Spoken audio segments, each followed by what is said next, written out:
I spent $15,000 on a single night to celebrate the biggest achievement of my life, reserving the two best seats for my parents. 3 hours before the champagne popped, I found out they refunded their first-class tickets to bail my brother out of jail. So, I replaced them. In the cutthroat world of commercial architecture, you don't just get handed a partnership, you bleed for it. For 8 years, I gave up my 20s to the firm of Harrison and Chase. I missed birthdays, I missed weddings, and I survived on lukewarm black coffee and 3 hours of sleep a night. So, when the senior partners finally called me into the glass-walled boardroom and offered me a name on the door, it wasn't just a promotion. It was the culmination of my entire existence. To celebrate the new partners, the firm hosted an annual, notoriously lavish partnership gala at the Waldorf Astoria in Chicago. It was the kind of event where local politicians rubbed elbows with real estate tycoons. As a newly minted partner, I was expected to host a VIP table at the front of the ballroom. Sponsoring this table, along with the bespoke catering, the premium open bar, and the sheer prestige of the placement, cost me exactly $15,000 out of my own pocket. But I didn't care. For the first time in my 31 years of life, I was going to force my parents to see me. Not just glance in my direction, but truly see me. You see, I grew up in the suffocating shadow of my older brother Sebastian. To my parents, Richard and Margaret, Sebastian was the sun, the moon, and the stars. He was a charismatic talker, the kind of guy who could sell ice to an Eskimo, but he possessed the work ethic of a sloth. Sebastian was a serial entrepreneur. That's the polite family term for a man who constantly blew through my parents' retirement savings on doomed ventures, a boutique artisanal water company, a dog-walking app that somehow resulted in 3 lawsuits, and most recently, an obscure cryptocurrency trading platform based in Miami. While Sebastian was busy losing thousands of dollars and needing constant financial rescues, I was the reliable, invisible daughter. I paid for my own college through scholarships and 3 jobs.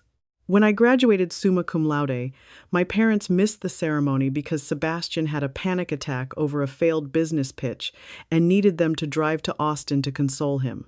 Whenever I confronted them about their blatant favoritism, my mother would employ her signature weaponized sigh. "Oh, Chloe, you're so strong. You don't need us the way Sebastian does. You've always been our independent girl." It was a compliment wrapped in barbed wire. It meant, "You are not our priority."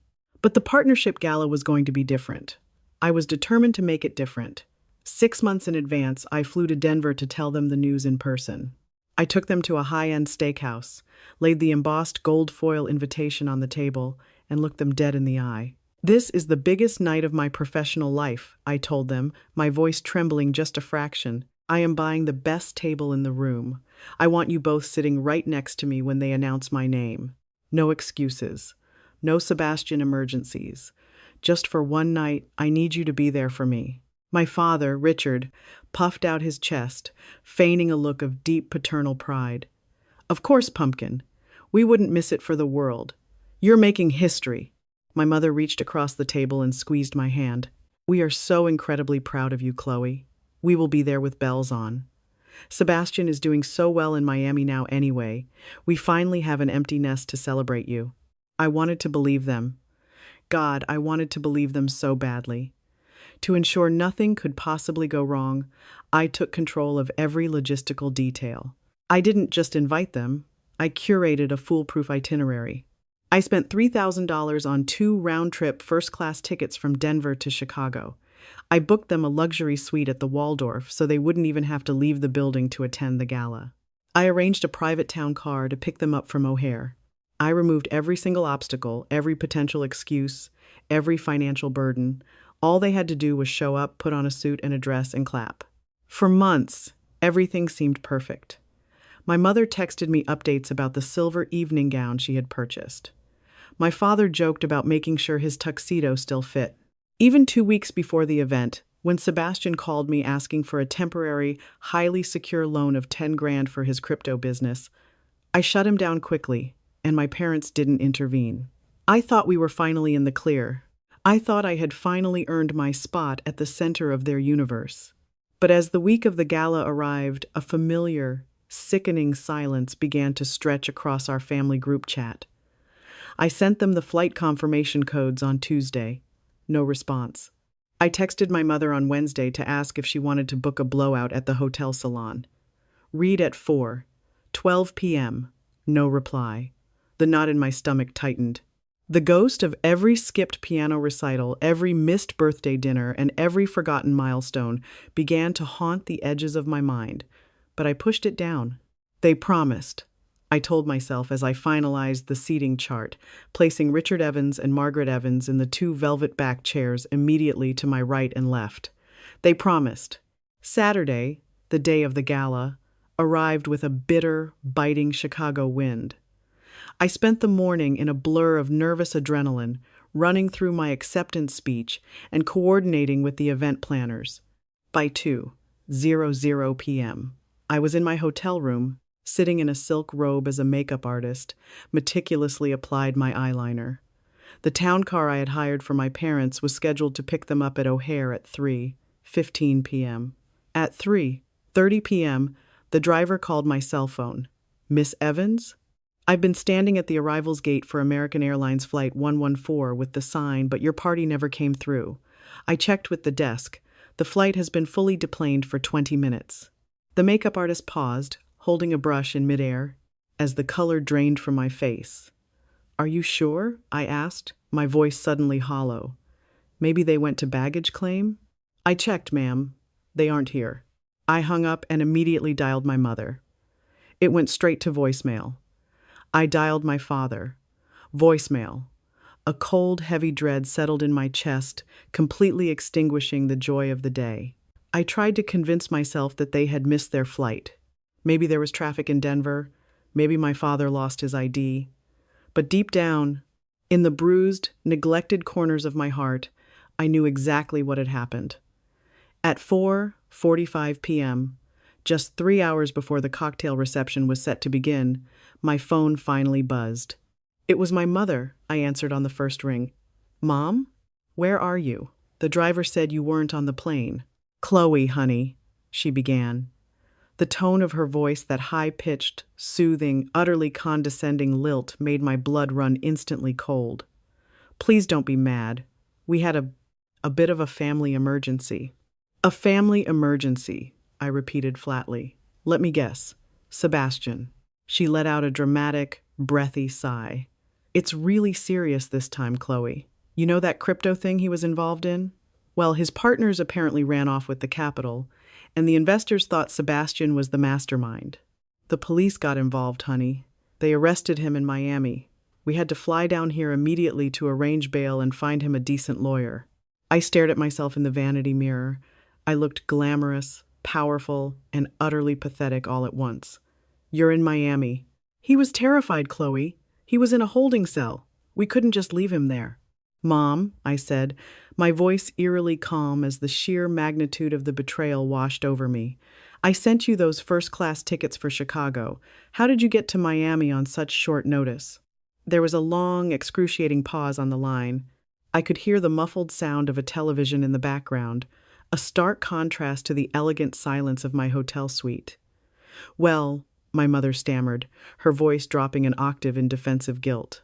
First-class tickets are fully refundable, Chloe. We canceled the Chicago flight yesterday evening. We used the refund money to cover our last-minute flights to Florida, and we put the rest towards Sebastian's retainer fee for the lawyer. The silence in my hotel room was absolute. They hadn't just skipped my gala.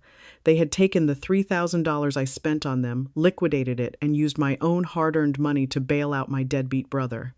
They funded their betrayal with my checkbook. You canceled the tickets yesterday, I whispered, and you didn't tell me until now. We knew you'd be upset, and we didn't want to ruin your big day with our stress, she rationalized smoothly, playing the martyr. We really are so proud of you, sweetheart. We'll take you out to a nice dinner to celebrate next time you're in Denver. Oh, your father wants to say congratulations. Don't, I snapped. The single word cracked through the phone like a whip. Do not put him on the phone. Do not call me later. Have a nice life with your son, Margaret. I hung up. I didn't cry. Crying would ruin the airbrushing, and I was entirely done ruining myself for people who didn't care. Instead, a bizarre, euphoric sense of clarity washed over me. The invisible strings of childhood hope that had kept me dancing for their approval simply snapped. It was over. The $15,000 table downstairs wasn't a waste. It was the price of my freedom.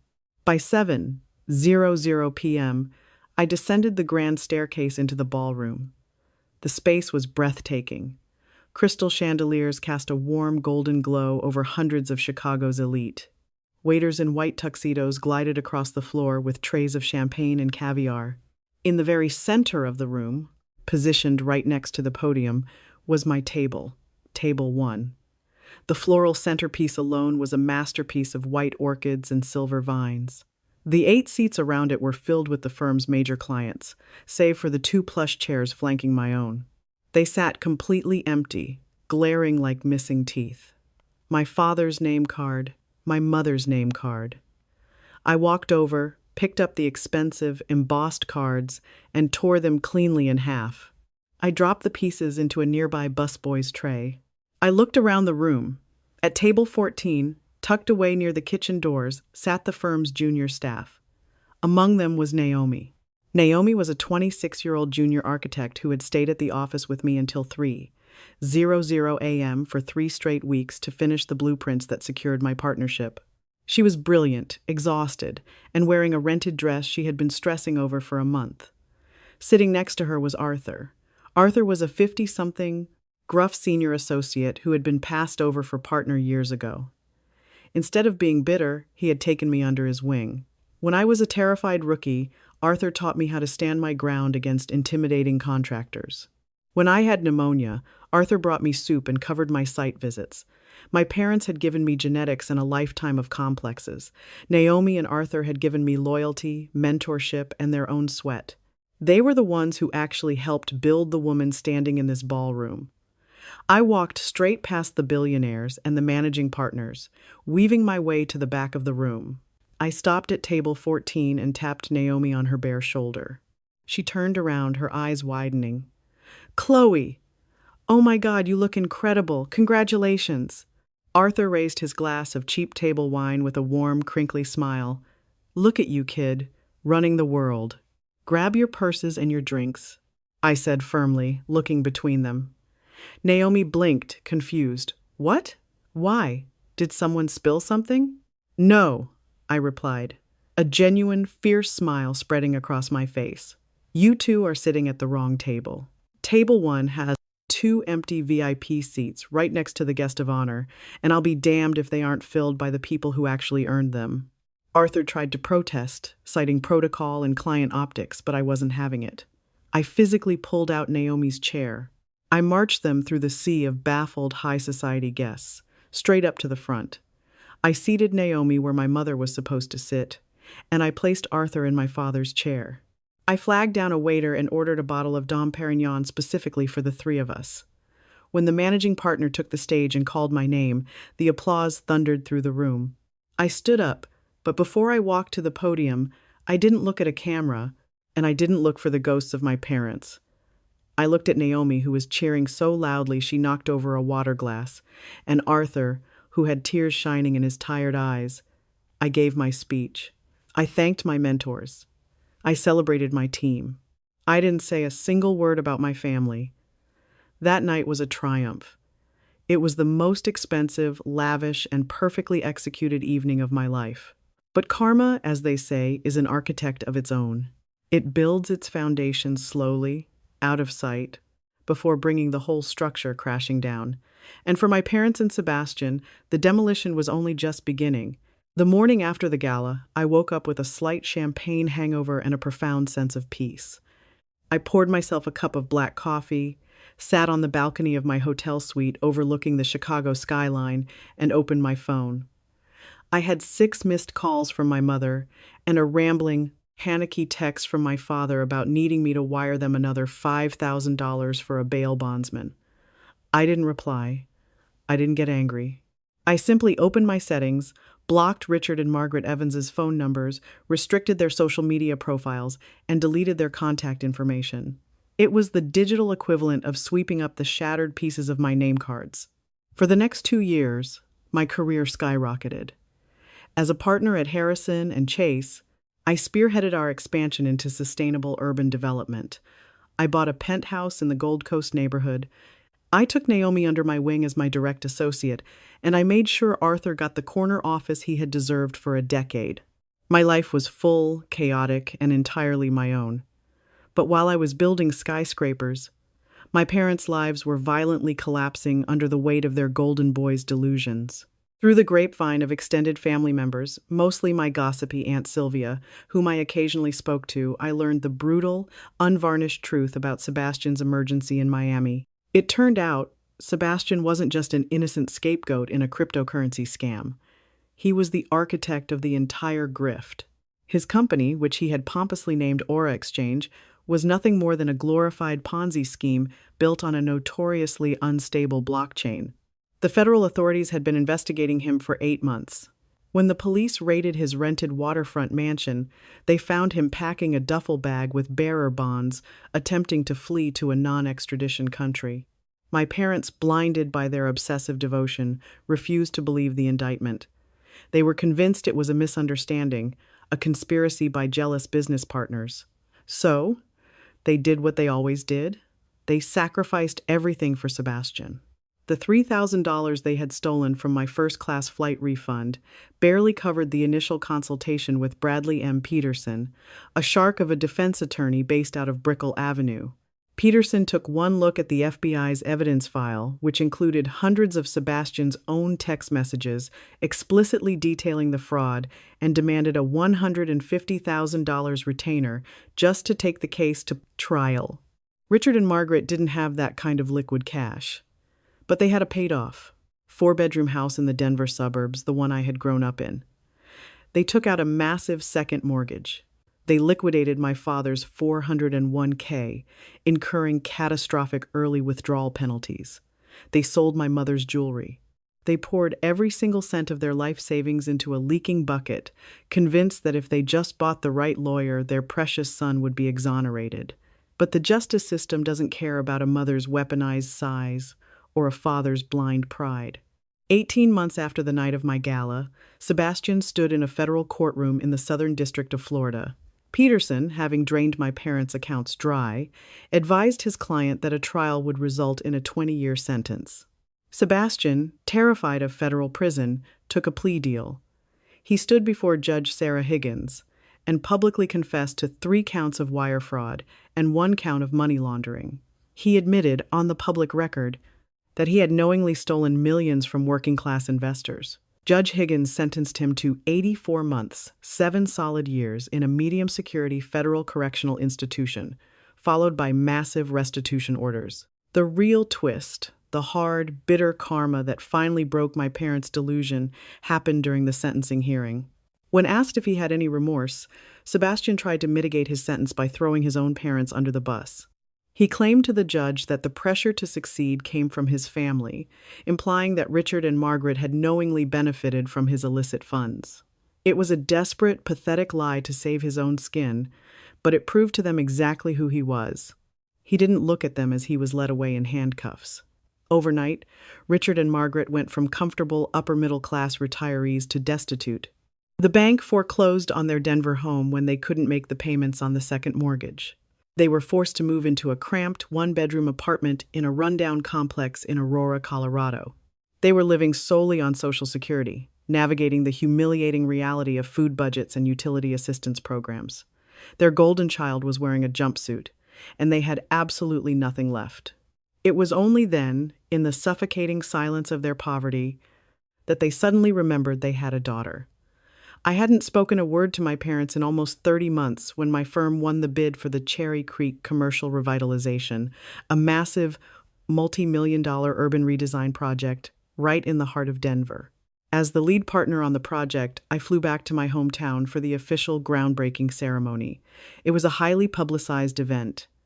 My face and name were in the Denver Post and the local business journals. I knew there was a risk my parents would see it, but I didn't care. I was no longer the girl desperate for their attention. I was a woman who commanded the attention of an entire city. The morning after the groundbreaking, I was sitting in the opulent wood-paneled lobby of the Brown Palace Hotel. I was wearing a tailored charcoal suit, reviewing structural blueprints on my tablet, waiting for a meeting with the city planner. Chloe? The voice was frail, hesitant, and terribly familiar. I didn't jump. I slowly lowered my tablet and looked up. Standing on the Persian rug in front of my velvet armchair were Richard and Margaret. The shock of their appearance almost cracked my composure. They had aged 10 years in two. My father, once a boisterous, broad-shouldered man, looked shrunken inside a cheap, ill-fitting windbreaker. My mother's hair, previously salon blonde, was completely gray and pulled into a messy clip.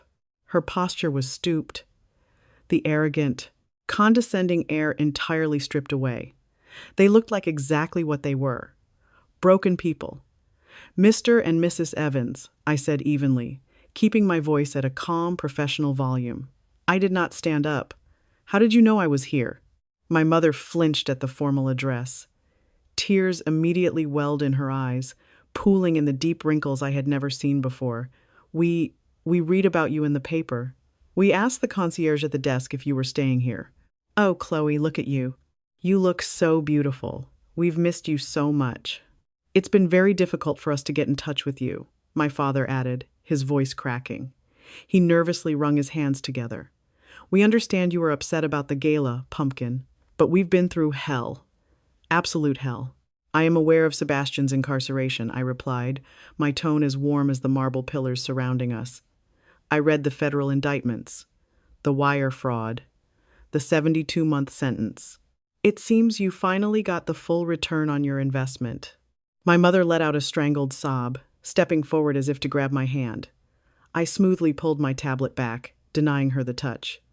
"Please, Chloe," she wept, the tears now spilling down her cheeks. "We lost everything. The house is gone. The retirement is gone. We're living in a terrible apartment in Aurora. The heat barely works.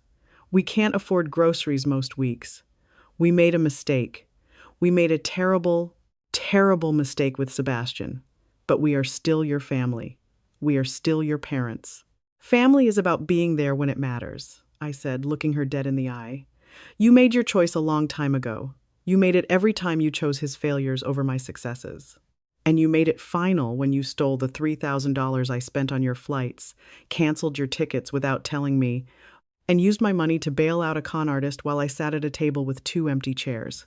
My father's face flushed with shame. "We were panicked. He's your brother. We didn't know what else to do. We're begging you, Chloe. We know how successful you are now. We just need a little help, maybe. Maybe you could help us secure a small condo, or a monthly stipend, just until we get back on our feet." I stared at them. The audacity of it was breathtaking. After a lifetime of neglect, after literally funding their betrayal with my own money, they had the nerve to ask me to finance the consequences of their delusion. "Let me be absolutely clear," I said, my voice dropping to a low, razor-sharp whisper that carried no malice, only absolute finality. "I spent $15,000 on that gala to prove my worth to you. It was the last money you will ever see from me. You gambled your entire lives on Sebastian, and you lost.